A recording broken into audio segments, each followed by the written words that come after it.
So I've got a Delta 1700 series monitor shower faucet, and the temperature adjust part is completely stuck and it's leaking. Like when I put it all the way off, it drips from the handle here, so I have to like turn it back a few degrees to get it to stop leaking. The part I bought is a new RP32104.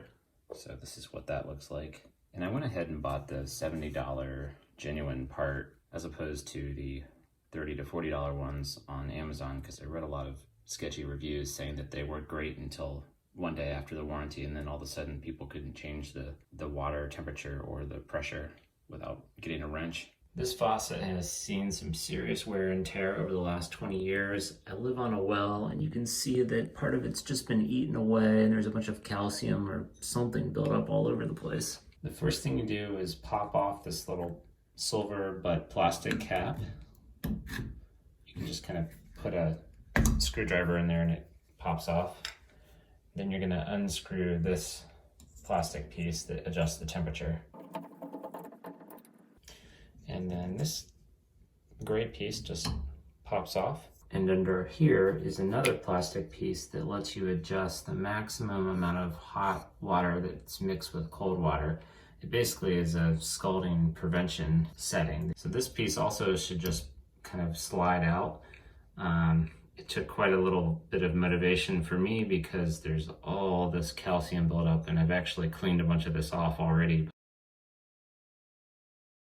All right, now I need to take this handle off, which I imagine would just pop off if it wasn't completely filled with calcium. I go ahead and turn the water supply off just in case I accidentally turn this while I'm working on it. All right, turning the main house water supply off. I'm gonna let some of the pressure out. So I think this part should just like come off this way.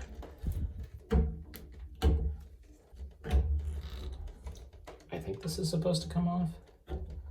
Oh yeah, it's starting to work a little now.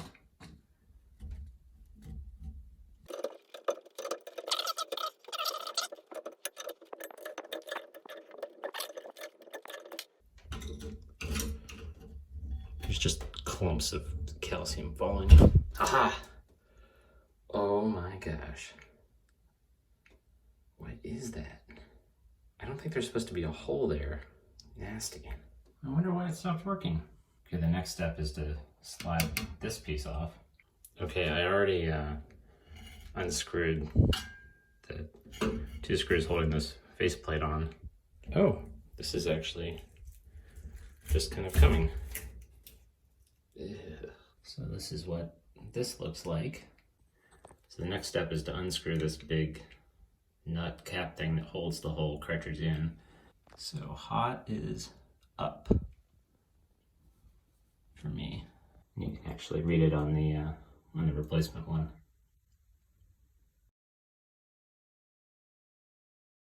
So the directions say to slide this sleeve and to also pull this O-ring D towards you. I guess the idea is that when you put this sleeve back on, it'll kind of roll over that O-ring. So here's this O-ring, so I'll roll that forward.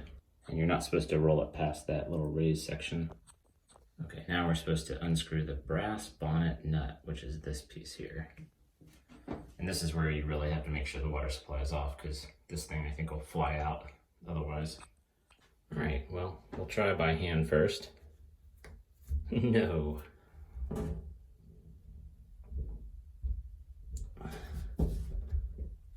There we go. That wasn't too bad, although I did leave some marks on it.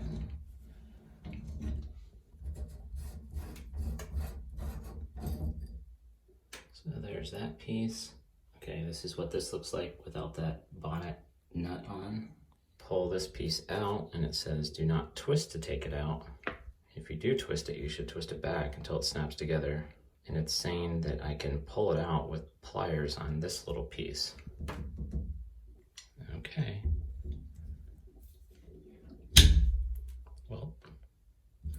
I don't know about this. I guess you don't have a lot of other places to grip it. Ah! Success. For just replacing my 1700 series and not converting it from a 1500, I only need some of the parts they sent me. So I think it's saying I can get rid of these things. Because this is 1, 2, 3, and maybe the 6th, the 2 separated O-ring things. And so what I'm keeping is 7, this like connected gasket, the springs and the seats for the springs, maybe? Install seats and springs and quad seal. So the seats and springs are 5, one part, and the quad seal is 7, I'm guessing. So the seats and the springs and everything are already inside. I probably have to dig them out. Yes. Okay, 2 of the seats. And there's my springs. It looks like the fatter side goes to the back. And here's my quad washer. Oh, almost got it. There's that thing. I put this quad washer in first.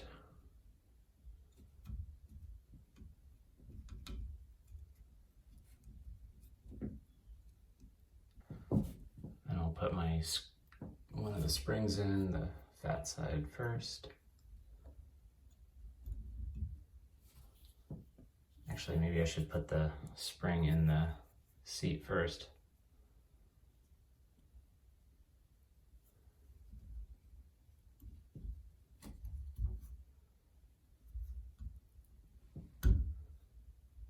Okay, and I'll put this last little cap on. I'm going to put the more open side in over the spring. I think that makes sense.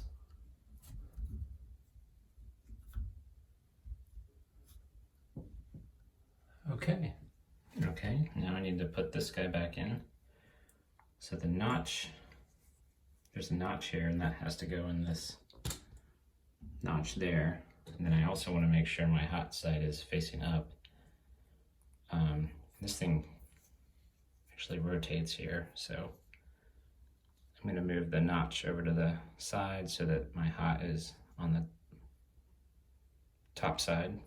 Then I guess this just goes in.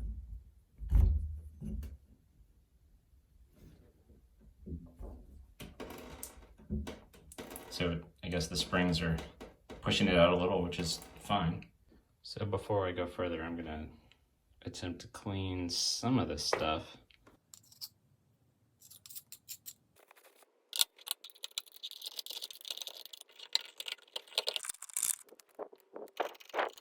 All right, now I'm putting the bonnet nut back on.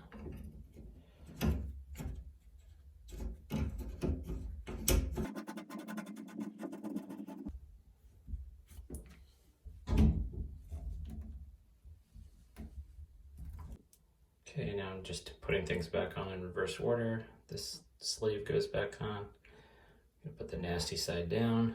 I don't think the orientation matters, and I did roll this O-ring as far forward as I could without getting it over that little notch, so I think that'll roll back with it. So I put this guy on.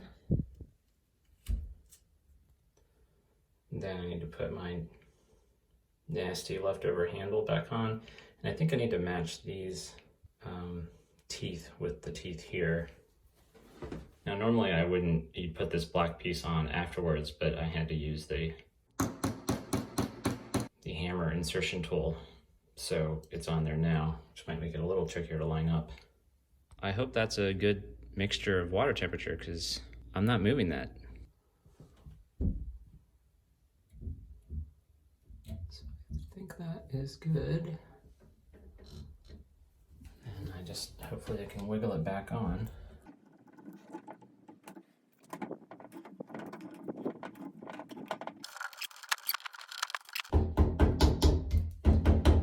Oh no! You have to remember to put the this piece on first before you put the handle on. This is why you hire a plumber.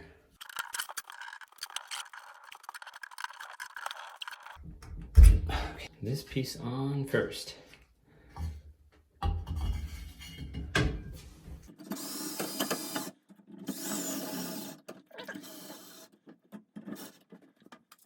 Okay, now the handle goes on.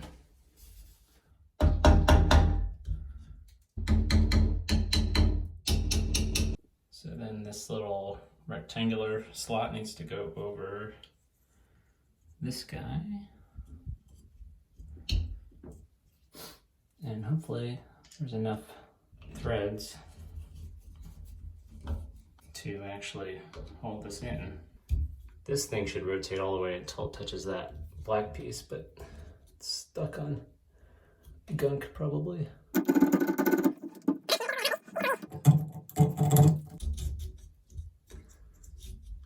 Maybe that's good enough. The last thing to do is to just snap this plastic cover over that.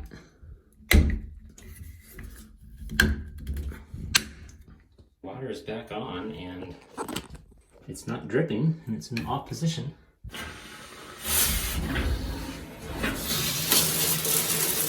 Ugh.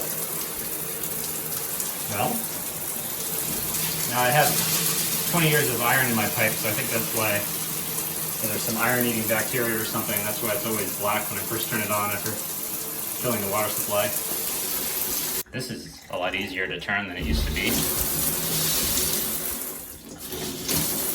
So that's good. Now, since I have all that gunk in there, I think it still might be a two-handed operation to change the temperature.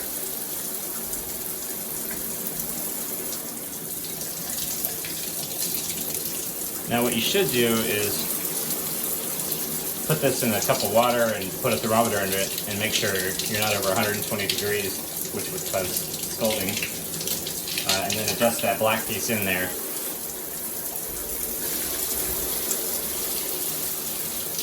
Cold and hot. The last thing I'm going to do is just run a bead of caulk around this outer rim and here, just to prevent any water from leaking into the behind the shower wall.